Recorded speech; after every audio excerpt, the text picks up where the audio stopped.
In second grade, we do an activity called Muffins with Moms and Grandmas, where we spend a lot of time reading and researching how to write a book that is kind of like if you give a mouse a cookie, but we change it up if you give a mom a muffin or grandma a muffin. The kids spend a lot of time reading these books, and then they write their own using the same pattern that they see in these books. The day before, the kids are making muffins for their moms too, and so we invite them in just shortly before Mother's Day, and they get to celebrate with their moms or grandmas. If you give a mom a muffin, she will want butter to go with it. When she opens the fridge, she remembers she needs to go to the store.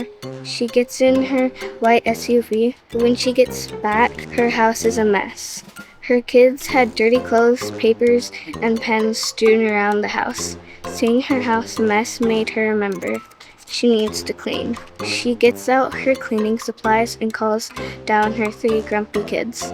They come charging down the stairs, yelling at each other. When they're done cleaning, her stomach is grumbling. She goes into the kitchen to look for her muffin, and chances are it's gone.